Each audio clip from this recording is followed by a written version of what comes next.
Assalamu alaikum warahmatullahi wabarakatuh.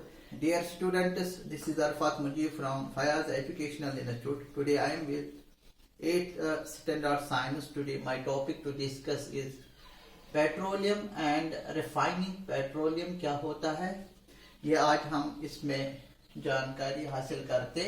ये जो petroleum है ये एक नेचुरल रिसोर्स होता है, वो भी एग्जॉस्टेबल नेचुरल रिसोर्सेस. इसके जो क्वांटिटी है नेचर में बहुत लिमिटेड है. ये डार्क ऑयली लिक्विड होता है, अनप्लेजेंट स्मेल होता है. ये पेट्रोलियम कैसा बनता है, हाउ इट इज फॉर्मड?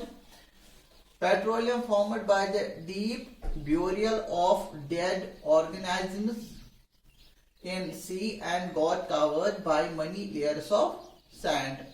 ये अगर हम बॉटम ऑफ द सी की बात हम कर लेंगे, बहुत सारे सी वाटर में बहुत सारे लिविंग ऑर्गेनिजम्स होते हैं जिनकी जब उनकी डेथ होती है फिर वो ब्यूरीड होती है deep in the layers of the soil. तो धीरे धीरे over millions of years ago absence of air, हवा के बिना, हाई टेम्परेचर और प्रेशर के कारण ये धीरे धीरे ये डेड बॉडीज ऑफ ऑर्गेनिजम्स जो होते हैं ये कन्वर्ट होते हैं किसमें, एक नेचुरल रिसोर्स में, पेट्रोलियम और नेचुरल गैस. फिर इसको निकाला जाता है. ये पेट्रोलियम कैसे बनते हैं? जब भी सी वाटर में बहुत सारे बायोटिक कंपोनेंट्स होते हैं और अबंडेंट होता है. देन द टेरेस्ट्रियल इकोसिस्टम की बात हम कर लेंगे. एक्वेटिक इकोसिस्टम ज्यादा पाया जाता है, दैट मीन लिविंग ऑर्गेनिज्म ज्यादा पाया जाता है सी वाटर में, वाटर बॉडीज में. जब उनकी डेथ होती है फिर धीरे धीरे वो दफन हो जाते हैं बहुत सारे लेयर्स ऑफ सैंड के, जो हवा बिना हवा के कारण और बहुत टाइम के बाद हाई टेम्परेचर और प्रेशर जो इनसाइड द जो हम कहेंगे in the layers of the soil, earth crust, जो समंदर के पानी के नीचे भी अर्थ क्रस्ट होता है, वहां जो हाई टेम्परेचर और हाई प्रेशर होता है धीरे धीरे ये डेड जो लिविंग ऑर्गेनिजम्स होते हैं ये पेट्रोलियम जैसे और नेचुरल गैस जैसे नेचुरल रिसोर्सेस में तब्दील हो जाते हैं. धीरे धीरे इसको बहुत टाइम लगता है बनने में. इस तरह जो पेट्रोलियम है ये एक नेचुरल रिसोर्सेस है, बहुत टाइम लगता है इसको बनने में. फिर हम इसको ड्रिलिंग करते हैं, ड्रिलिंग आउट ये निकाला जाता है at the bed of the sea water से इसको निकाला जाता है. तो फिर हम इनको टैंक में भर के जो शिपिंग होती है इसको फिर धीरे धीरे हम कोस्टल एरियाज तक पहुंचा के इसके रिजर्वेशन करते हम. तो फिर जब पेट्रोलियम जो होता है ये बर्न नहीं होता है, it is not a combustible substance. तो then it needs refining. Refining of petroleum.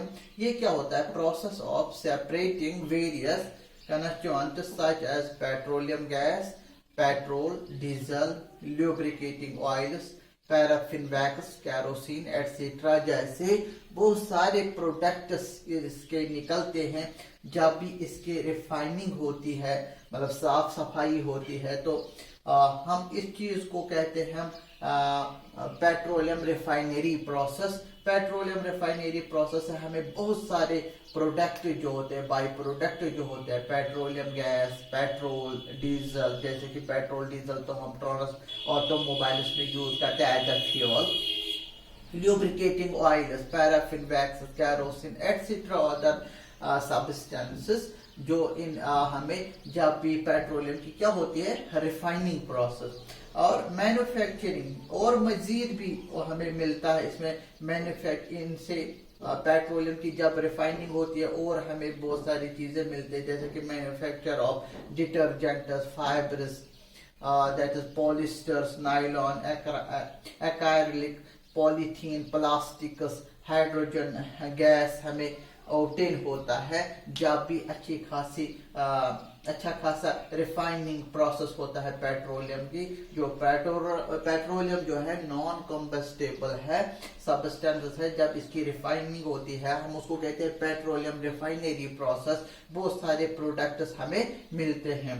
Due to great commercial importance of petroleum it is hence known as the black gold, तभी तो इसको ब्लैक गोल्ड कहा जाता है। डियर स्टूडेंट्स, मेरा आज ये टॉपिक था कि पेट्रोलियम, और जब भी पेट्रोलियम की रिफाइनिंग होती है तो बहुत सारे हमें बाई प्रोडक्ट्स मिलते हैं जो हम डेली रूटीन लाइफ में हम इसको यूज करते हैं। यूटिलाइजेशन है, बहुत इसकी यूटिलाइजेशन होती है। इसकी इंडस्ट्रियल रिफाइनिंग प्रोसेस होते हैं, बड़ा सेटअप इसके लिए एस्टेब्लिश करना पड़ता है।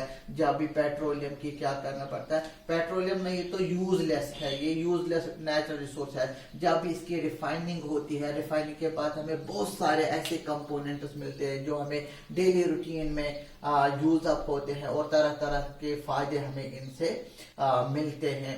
तो हम उन बाई प्रोडक्ट्स को यूज करते हैं अपने to make our lives easy, तो हमारा कंफर्टेबल लाइफ उनको यूज अप करने से। ऑल्दो जो पेट्रोलियम है ये exhaustible natural resource, I will tell you, then here is a conservation, preservation is our priority. We should consume such products, we should make the alternative use of the resources, natural resources, that is the use of sunlight, use of the wind, use of the water. Alternative source of energy can be used up instead of the petroleum. Petroleum is one of the fossil fuel. It is in the liquid type fossil fuel. One of the fossil fuel takes millions of years, most time it use up in its formation deep at the bed of the sea, where there is a decomposition of the living organisms. When their death take place, then they are buried up. वो दफन हो जाते बहुत millions of years के बाद। फिर धीरे धीरे between the layers of the soil petroleum बनना शुरू होता है। फिर इसकी ड्रिलिंग होती है, ड्रिल आउट होता है ऑन द सरफेस, तो इसको ट्रांसपोर्ट किया जाता है, शिपिंग प्रोसेस होती है, शिपिंग के कारण इसको लिया जाता है टू द रिफाइनरी सेटअप। वहां पहुंच के इसकी रिफाइनिंग होती है, बहुत सारे हमें प्रोडक्ट्स हासिल होता है। और पेट्रोलियम को कहा जाता है जब हमें बहुत सारी चीजें इससे मिलते हैं और तरह तरह के फायदे इससे होते हैं, तो ब्लैक गोल्ड कहा जाता है। I hope you understand about this topic. Thank you.